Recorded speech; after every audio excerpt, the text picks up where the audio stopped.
This is January 1994.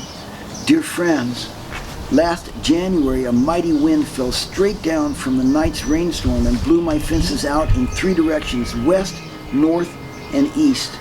When I woke, there was no barrier between my yard and the neighbors and the alley, and I felt exposed, and I rushed to put the fences back up. The day was excellent, brisk and bold. I kept the wind at my back, delighting in the tattered bits of storm clouds scuttering across the sky, smelling the fresh, wet earth. Some of the rails and pickets were even more splotched with lichens than when we had moved in many years before, and I worked happily, the fences like old friends whose acquaintance I'd first made when I thought we'd be moving on soon.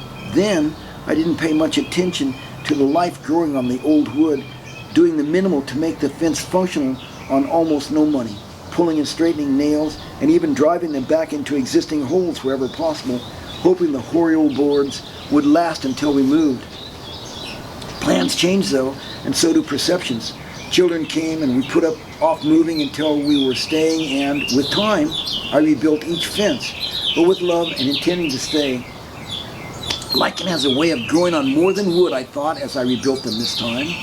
Thinking of my relation to the fences led to thoughts of paradise, and then to writing to you.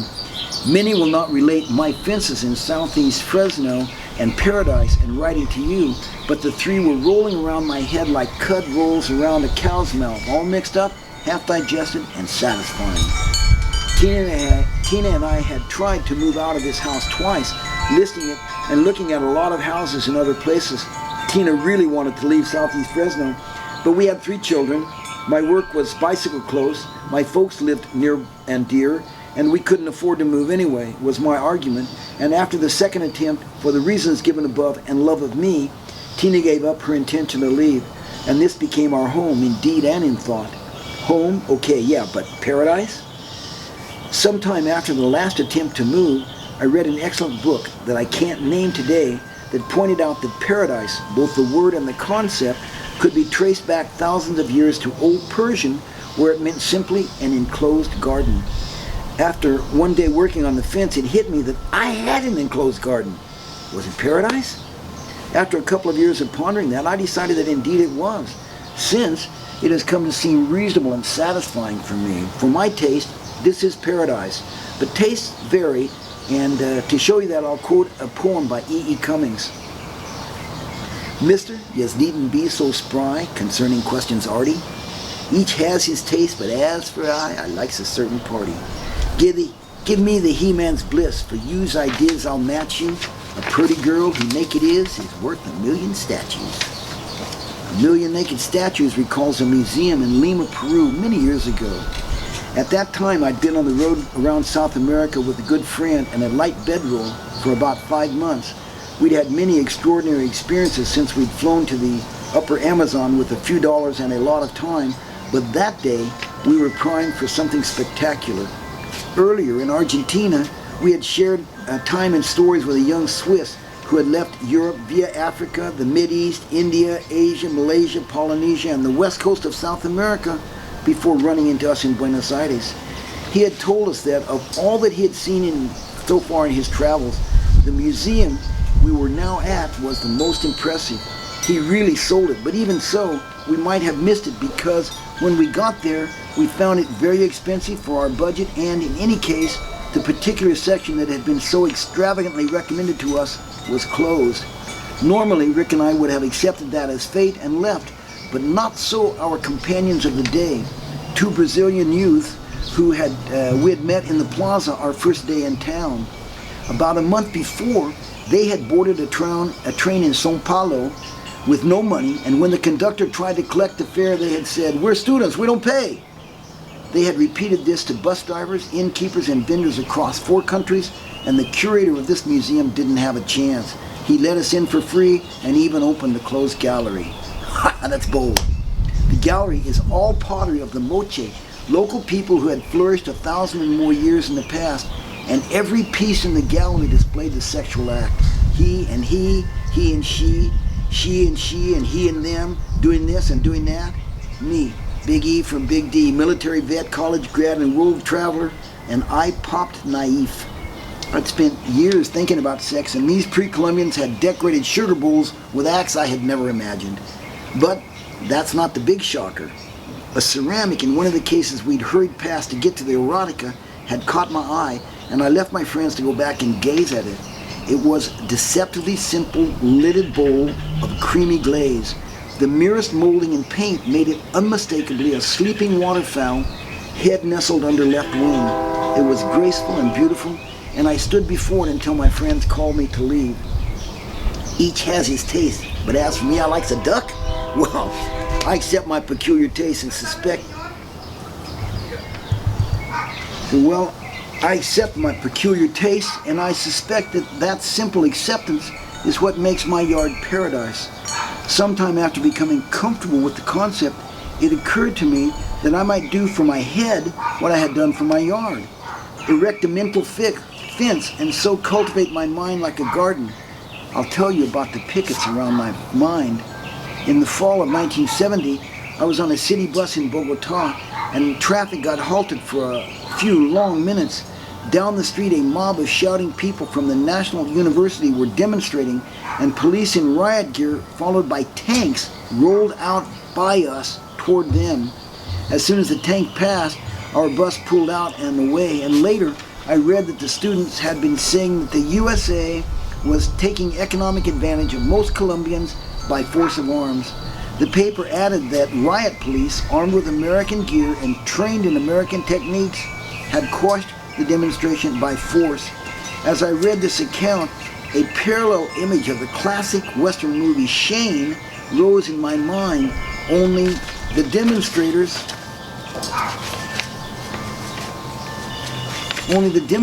were like the squatter families, the riot police were like the gunslingers hired to terrorize and intimidate them, and we, the USA, had the part of the rich cattleman whose fine clothes and manners can't cloak the heart of darkness that pays for the oppression to maintain his material advantage. I had always identified America with John Wayne and the good guys, but once thought I couldn't shake the image of us as the bad guys. I hated it. I wished I'd never thought of the analogy or that I could scoff it away, but neither option was open to me. The idea had arisen from my own skeptical witness, and it would not fade away or be funny. For a couple of years, I tried to pardon myself by exclusion. America might be abusing Colombia, but I was a citizen of the universe, beyond nationality and responsibility. That wasn't satisfying, though, for no matter how cosmic I might be, I was no less American born and bred. I thought to make the concept more palatable by limiting its application. Maybe America was being ramrodded, forced to do evil by a clique of Nixon-esque Republicans and J.F. Kennecrats. And to check, for a couple of years, I was pushy and questioning friends, relatives, and almost anyone who would speak with me until I concluded that, in fact, the Republicans and Democrats are fairly representative of American people's desires. Rats. I couldn't shake the image or exclude myself, and I felt resigned to acceptance. I would vote my conscience, never knowingly support evil, and keep my mouth shut. Joshua was born, and then the twins, Joel and Amy.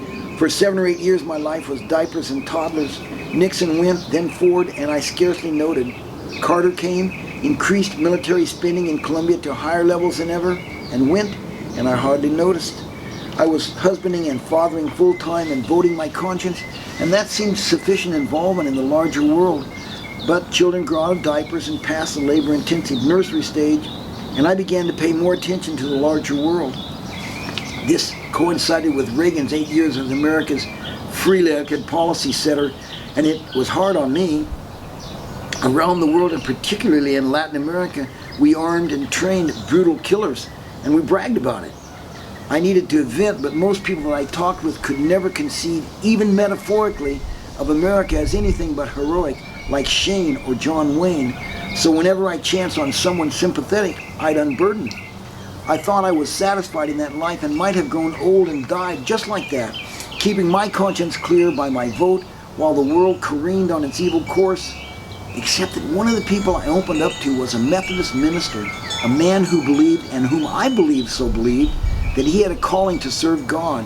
and responded when I told him about the election of 1984 that I would not vote for the lesser of two evils simply because one of the two evils, Reagan, was so much worse than the other. He said that I was crazy and maybe harmful. He said only a Democrat could win against the Republican monster, so a vote that was not for the Democrat would be not practical. Something snapped. That most, without thought, shined me on was one thing, but this offended me. I had come to my opinion after much thought and with a sincere desire to do the right thing, and this socially active Christian minister felt my position was untenable and maybe harmful. I effected a plan to make him feel the pang of being evil. I wrote to him that our world policy, Democrat or Republican, in control since the early 1950s, had been a consistent and concerted disregard of justice, goodness, decency, and religious principle, simply to maintain our advantaged position in the world. Always trying to be clear and reliable, I would write once a year or so, citing easily verifiable and current news reports to support my contention. I continued doing this over 8 years, sending copies to him and, for witness, to some other official religious people.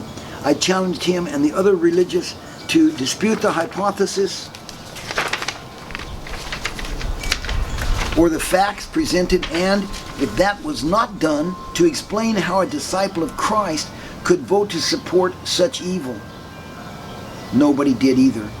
Then last November, some of the religious people I had targeted as a witness hosted a seminar to discuss a current religious sociologist bestseller, The Good Society. I attended, and soon into the meeting I grabbed the microphone and I said, "America's following an evil course set by the National Security Council more than 40 years ago. This small clique of very rich people dictates that America do whatever is needful with no moral or legal compunction to keep our economic advantage in the world. Chicanery and evil is our way. We've involved ourselves in lies and murder and theft in Iran and Vietnam and Cuba and the Congo and Cambodia and Brunei and Grenada and Libya and Panama and more. None of our involvement can reasonably be shown to advance goodness or justice or democracy, but all can easily be related to a policy of anything for money. No good society can rest on such a foundation. We must withhold our support, only vote for people who denounce this evil course." The reaction of the entire group to my impassioned tirade was, "Well, it wouldn't be practical. Sit down." Something snapped again. At coffee break, I left the seminar, got on my bike, and rode away unburdened. I had done my best effort to confront their comfortable souls, but had, and I knew this was so as I did it, instead put a fence between us, which brings this letter, first begun Memorial Day, Sunday, 1993, back to mending the blown down fences in paradise. At that time, the letter wandered off in last Memorial Day into a fence having two sides, and who is here and who is there, but the day was gorgeous, and I told myself only a fool would write about paradise when he could just relax and enjoy it. I dropped the pen and went to take a nap. A gentle breeze poured through the north window, bringing smells from distant China and nearer scents of trees and flowers that lined the garden. The hair on my chest moved gently with the breeze. Light filtered through an orange tree outside above my head and danced on my closed eyelids. The neighborhood and the house hummed with common sounds. Light and smell and sound and touch joined harmoniously with rhythmic breath. Sunday nap. I enjoyed myself to sleep. A couple of times a week, all our married life, Tina and I would visit my folks. Tina, later the kids too, would go to the house to keep company with Mama, while Papa and I would sit outside in the patio and shoot the breeze. Although a lifelong Republican, he had read every letter that I had written, talked of each one, and encouraged me to write more. I told him that I was bogged down, that a friend had written after the last letter that she had been deeply offended and I had hurt her feelings with no right to do so. I had excused myself to her, but I knew it for a feeble excuse, as indeed I had intentionally tried to set the hooks of the pangs of evil into her consciousness. I write, nothing is important, and then I try to wound people's souls. I pin my best efforts to scald awareness and send it to people I have no desire to hurt. But I was going to ask my dad, why should I do that if nothing is important? when I noticed that he was seated on the west end of the patio where he never sat, and I was on his left, which would be physically impossible in real life. It's a dream, I thought, and glanced up to tell my dad, and his face had changed into a death's head that yet exuded love and warmth. "You're dead," I said. "It doesn't matter," he said, and I woke up feeling great. I didn't go back to the letter at that time about the fences in paradise. It didn't matter. My father, sweet, beloved man, had died in October before the fences blew down, and I started the letter, and I had that wonderful dream. A few days before he passed, we had sat on his patio and read and discussed my last letter, the one that did offend my old friend, which brings this letter back to being a picket in a mental construct between me and people who have no trouble or doubt when voting for evil, albeit a lesser evil, because it's the practical thing to do. Having said that, I hope you're inside the fence, because paradise can't exist without human intercourse, and I write hoping to draw visits to me and Tina as we grow old on Liberty Street, with wishes for peace and love. Eric. That's awesome.